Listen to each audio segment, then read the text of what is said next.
અમરેલીમાં Bhavnagar Somnath national highway પર સિંહોનું ટોળું પૂરપાટ આવતા વાહનની અડફેટે આવતા બચી ગયો સિંહ પરિવાર. સિંહ, સિંહણ અને સિંહ બાળ રોડ ક્રોસ કરતા હોય તેવો વિડીયો વાયરલ. બિહારમાં રહેણાંક વિસ્તારમાં સાપ આવી જતા બૂમાબૂમ. સાપ મહિલાની નજીક જતા તેણે સાપને રોકવાનો કર્યો પ્રયાસ. બાદમાં સાપ ચપ્પલ લઈને ભાગતો હોય તેવો વિડીયો વાયરલ. હિમાચલ પ્રદેશના શિમલામાં નિર્માણધીન ટનલ તૂટી પડી હોવાનો વિડીયો વાયરલ થયો. 4 લેન ટનલ તૂટી હોવાની ઘટનાથી મચી અફરાતફરી. ભરૂચમાં જર્જરિત પાણીની ટાંકી દુકાનો પર ધરાશાયી થઈ. જંબુસરમાં ટાંકી ઉતારતા સમયે બની દુર્ઘટના. ટાંકી ધરાશાયી થતા દુકાનના માલસામાનને નુકસાન. ટાંકી પડવાના દ્રશ્યો કેમેરામાં કેદ. ઈડરમાં 2 લાખ લીટરની ટાંકી જમીન દોસ્ત કરાઈ. છાપરિયા વિસ્તારમાં છેલ્લા કેટલાક વર્ષોથી પાણીની ટાંકી હતી જર્જરિત હાલતમાં. લોકો માટે ટાંકી જોખમી ન બને તે માટે લેવાયો નિર્ણય. પાલિકાએ જર્જરિત ટાંકી દૂર કરતા સ્થાનિકોને હાશકારો. કુતિયાણામાં ખુશીનો પ્રસંગ માતમમાં ફેરવાયો. પુત્રવધૂના શ્રીમંત પ્રસંગે ડાન્સ કરતા સસરાનું મોત. હાર્ટ એટેકની ઘટનાનો વિડીયો સામે આવ્યો. રાજકોટમાં નાનખટાઈમાંથી નીકળી માખી. પાટીદાર ચોકની બેકરીમાં ગ્રાહકે લીધું હતું નાનખટાઈનું પેકેટ. નાનખટાઈમાંથી માખી નીકળતા ગ્રાહકે ફૂડ વિભાગમાં કરી ફરિયાદ. સુરતમાં તહેવારને લઈને આરોગ્ય વિભાગ એક્શનમાં. માવાના હોલસેલ વેપારીને ત્યાં આરોગ્ય વિભાગે દરોડા પાડ્યા. ભાગળ વિસ્તારના માવા બજારમાં દરોડા પાડી સેમ્પલ લેબોરેટરીમાં મોકલાયા. જરૂર જણાશે તો કાર્યવાહી હાથ ધરાશે. નવસારી જિલ્લાના ઘોડામાળા ગામે છાત્રાલયની બાળકીઓને ખેતરમાં કામ કરાવવા અંગે તપાસ. ન્યૂઝ 18 ગુજરાતીના અહેવાલ બાદ જિલ્લા મદદનીશ આદિજાતિ કમિશનરના તપાસના આદેશ. વનાચલ માધ્યમિક અને ઉચ્ચતર માધ્યમિકની વિદ્યાર્થીનીઓને ખેતરમાં ડાંગર રોપણી કરાવાઈ. વિદ્યાર્થીનીઓને ન કહેવા છતાં પોતાની મરજીથી મદદ આવી હોવાનું નિવેદન. ન્યૂઝ 18 ગુજરાતીના અહેવાલ બાદ છાત્રાલયના ગૃહમાતાનું નિવેદન. ચંપાબેન પોતાના ખેતરમાં કામ કરાવતા હોવાનો વિડીયો થયો હતો વાયરલ. નવસારી જિલ્લાના મદદનીશ કમિશનરે વાંસદાના ઘોડમાળ આશ્રમ શાળાની લીધી મુલાકાત. વિદ્યાર્થીઓને ખેતરમાં કામ કરાવવા મુદ્દે અધિકારી એસપી પ્રજાપતિએ લીધી રૂબરૂ મુલાકાત. ગૃહમાતા અને વિદ્યાર્થીનીઓના સ્ટેટમેન્ટને લઈને સરકારને સોંપાશે રિપોર્ટ. નર્મદાના નીરથી ઉત્તર ગુજરાતના તળાવો છલકાશે. બનાસકાંઠા, પાટણ, મહેસાણા અને સાબરકાંઠાના 952 તળાવમાં આવશે નર્મદાના નીર. જુદી જુદી 13 પાઇપલાઇનથી તળાવોમાં ભરાશે પાણી. સૌરાષ્ટ્રમાં 7 જિલ્લાના 40 જળાશયોમાં પહોંચશે નર્મદાના પાણી. સૌની યોજનાની 4 પાઇપલાઇનો મારફતે પાણી પહોંચાડવાનું રાજ્ય સરકારે કર્યું આયોજન. વરસાદ ખેંચાશે તો આશરે 600 ચેકડેમ અને તળાવો પણ ભરાશે. ન્યૂઝ 18 ગુજરાતીના અહેવાલની અસર. ઉત્તર ગુજરાતને મળશે નર્મદાનું પાણી. ઉત્તર ગુજરાતમાં નર્મદાના નીરની માંગને વાચા આપતો અહેવાલ કરાયો પ્રસારિત. નર્મદા ડેમ મહત્તમ સપાટીની નજીક પહોંચ્યો. ડેમ મહત્તમ સપાટીથી માત્ર 2.92 મીટર જ દૂર. નર્મદા ડેમની મહત્તમ સપાટી 138.68 મીટર પર પહોંચી. હાલ નર્મદા ડેમની સપાટી 135.76 મીટર પર પહોંચી. અરવલ્લી જિલ્લાની નર્મદાના નીર મળવાના શરૂ. વાત્રક ડેમમાં આવ્યા નર્મદાના નીર. પાઇપલાઇનથી વાત્રક ડેમમાં નાખવાનું શરૂ. બનાસ અને ખારીમાં નર્મદાનું પાણી છોડાયું. કાંકરેજના ટોટાણા એક્સકેપમાંથી 311 ક્યુસેક પાણી છોડવામાં આવ્યું. મામલતદારે નદી વિસ્તારના ગામને આપ્યું એલર્ટ. 5 દિવસ ગુજરાતને ગમરોડશે મેઘરાજા. કેટલાક ભાગોમાં થંડરસ્ટ્રોમ એક્ટિવિટી થઈ શકે. બિકાનેર પાસે મોન્સૂન ટ્રફ સિસ્ટમને કારણે કેટલાક વિસ્તારમાં પડી શકે ભારે વરસાદ. 2 દિવસ માછીમારોને દરિયો ન ખેડવા અપાઈ સૂચના. ગુજરાતમાં 2 દિવસ મધ્યમ વરસાદની આગાહી. 2 દિવસ બાદ ઘટી શકે વરસાદની તીવ્રતા. વરસાદને લઈને હવામાન વિભાગે વ્યક્ત કર્યું અનુમાન. આવતીકાલે રાજ્યના 6 જિલ્લામાં યલો એલર્ટ. ઓગસ્ટ મહિનામાં ભારેથી ભારે વરસાદનું અનુમાન. હવામાન નિષ્ણાંત પરેશ ગોસ્વામીએ કરી શક્યતા વ્યક્ત. અરબી સમુદ્ર અને બંગાળની ખાડી નિષ્ક્રિય છતાં વરસાદની સંભાવના.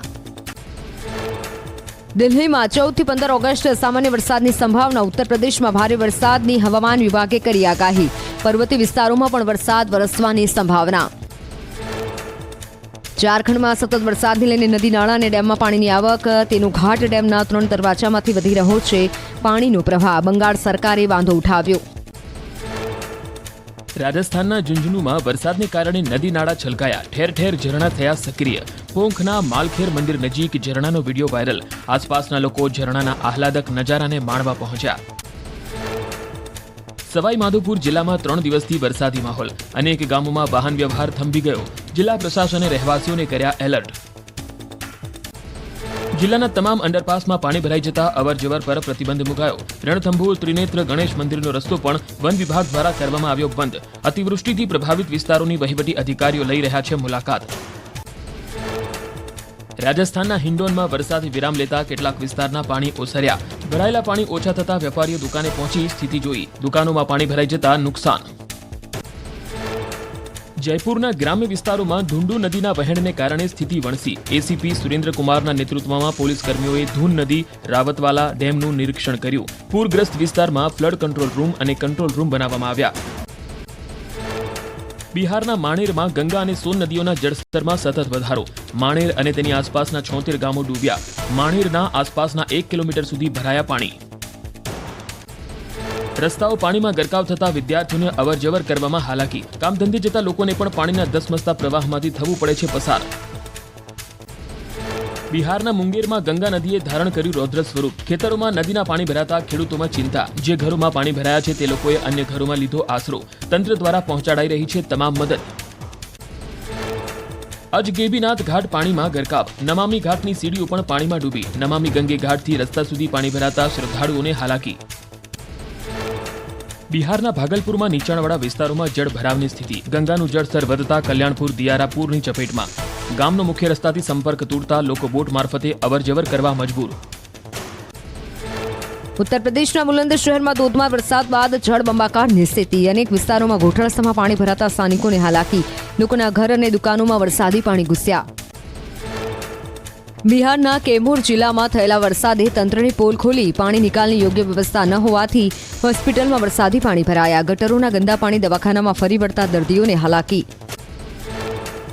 બિહારના દાનાપુરમાં ગંગા નદીના જળસ્તરમાં વધારો. દિયારાના લોકો મુશ્કેલીનો સામનો કરવા મજબૂર બન્યા. દિયારામાં વધુ પડતા પાણીના પ્રવાહના કારણે ગામનો અન્ય ગામ સાથે સંપર્ક તૂટ્યો. બિહારના શેખપુરા જિલ્લામાં હરુહર નદીના જળસ્તરમાં વધારો. નદી કિનારે આવેલા ગામોમાં પાણી ભરાયા. રસ્તાઓ પાણીમાં જળમગ્ન થઈ જતા રહીશોએ પુલ બનાવવાની કરી માંગ. રાજસ્થાનના માઉન્ટ આબુમાં સતત 3 દિવસથી વરસાદી માહોલ. 2 દિવસમાં 52,000થી વધુ પ્રવાસીઓએ માઉન્ટ આબુની લીધી મુલાકાત. નક્કી ઝીલ પર સહેલાણીઓએ બોટિંગની મજા માણી. સરદાર સરોવર ડેમમાંથી પાણી છોડાતા નર્મદા નદીની જળસપાટીમાં વધારો. ડભોઈના યાત્રાધામ ચાંદોદથી વહેતી નર્મદા નદીમાં નવા નીરના ધસમસતા પ્રવાહ આવતા નદીમાં સ્નાન કરવા ફરમાવાયો પ્રતિબંધ. લોકોને નદી તટે ન જવા અપાઈ સૂચના. વલસાડમાં ચોમાસાની ઋતુમાં નદી નાળા અને ઝરણા જીવંત થતા પ્રવાસીઓ ઉમટ્યા. ધરમપુર અને કપરાડામાં ધોધ વહેતા થતા પ્રકૃતિ સોળે કળાએ ખીલી. પ્રવાસીઓ મોટી સંખ્યામાં ધોધમાં નાહવાની લીધી મજા. બારડોલી તાલુકાના હરિપુરા કોઝવે પાણીમાં ગરકાવ. ઉકાઈ ડેમમાંથી સતત પાણી છોડાતા 15થી વધુ ગામોને અસર. વિદ્યાર્થીઓ અને નોકરિયાત વર્ગને 25 કિલોમીટર ખાવો પડી રહ્યું છે ચક્રાવો. ઉપરવાસમાંથી આવતા પાણીથી ગ્રામ્ય વિસ્તારોમાં એમરજન્સી સેવા પણ પ્રભાવિત. ઔદ્યોગિક નગરી વાપીના રસ્તા પર ખાડારાજ. વરસાદના રસ્તા ધોવાઈ જતા ઉદ્યોગપતિઓને હાલાકી. રસ્તા ધોવાઈ જતા કંપની જતા કામદારો પણ બની રહ્યા છે અકસ્માતનો ભોગ. તંત્રની બેદરકારીથી ઉદ્યોગપતિઓમાં નારાજગી. પાવાગઢમાં છાસિયા તળાવ પ્રાથમિક શાળામાં વરસાદ બાદ રસ્તા ધોવાયા. કાદવ કીચડવાળા રસ્તાથી વિદ્યાર્થીઓને ભોગવવી પડે છે હાલાકી.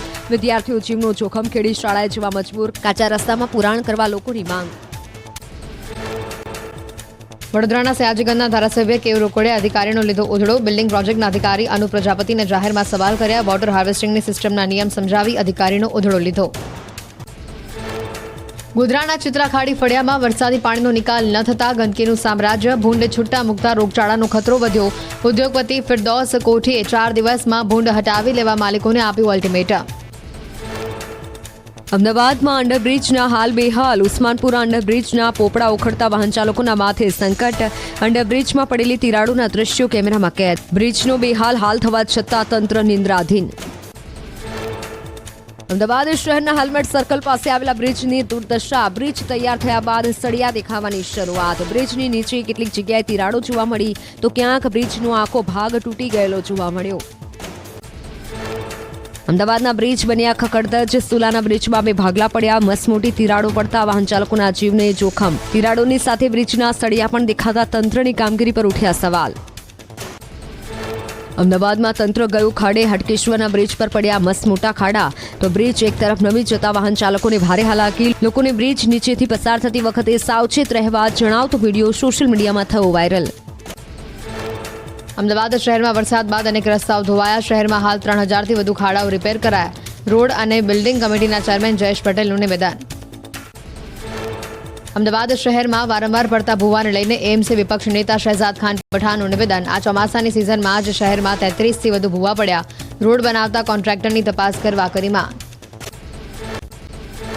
ન્યાયની માંગ કરતા પરિવારજનો ધ્રુસકે રડી પડ્યા. પોલીસ કોઈ માહિતી ન આપતી હોવાનો પરિવારજનોનો દાવો. બિનજામીનપાત્ર ગુનો હોવાથી તાત્કાલિક ધરપકડની કરી માંગ.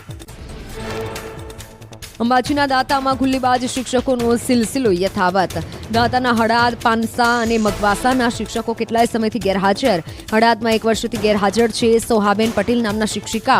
1 વર્ષમાં માત્ર 2 દિવસ જ હાજર રહેતા ઉઠ્યા અનેક સવાલ. બનાસકાંઠામાં વધુ એક શિક્ષકની લાલિયાવાડી સામે આવી. ભાભરની સુથાર નેસડી શાળાનો શિક્ષક છેલ્લા 10 મહિનાથી વિદેશમાં. વગર એનઓસીએ કપાત પગાર પર વિપુલ પટેલ 10 મહિનાથી ગેરહાજર. તંત્રની કામગીરીને લઈને ઉઠ્યા સવાલ. અમદાવાદમાં ભૂતિયા શિક્ષક પર સ્કૂલ બોર્ડે કાર્યવાહી હાથ ધરી. તેજસિંહ ભદોરિયા નામના શિક્ષક 2 વર્ષથી ગાયબ. 3 વાર નોટિસ મળ્યા છતાં ફરજ પર હાજર ન થતા બરતરફ કરવાની કાર્યવાહી કરાઈ. શિક્ષકોની ગેરહાજરી અંગે રાજ્ય સરકારનો ખુલાસો. ગેરહાજર શિક્ષકો અંગે રાજ્ય સરકારે મંગાવી હતી વિગતો. 151 શિક્ષકો 3 મહિનાથી વધુ ગેરહાજર રહ્યા. 18 શિક્ષકો અકસ્માત કે બીમારીના કારણે હાજર ન રહ્યા. 60 શિક્ષકો વિદેશ પ્રવાસે હોવાની હાજર રહી શક્યા નથી. વિદેશ પ્રવાસે ગયેલા 44 શિક્ષકોને નોટિસ અપાઈ. 16 શિક્ષકો સામે કાયદાકીય કાર્યવાહી અંતિમ તબક્કામાં. પોલીસ ફરિયાદના કારણે 3 શિક્ષકોને ફરજ મુક્ત કરાયા. રાજ્યમાં કોમ્પ્યુટર શિક્ષકોની ભરતી કરવા મામલે ટાટ પાસ. ઉમેદવારોનો વિરોધ. સરકાર પાસે ભરતી કરવા મુદ્દે સૂત્રોચ્ચાર કર્યા. સરકારી શાળાઓમાં કોમ્પ્યુટર શિક્ષકોની જરૂર હોવા છતાં ભરતી ન કરાતી હોવાનો આરોપ.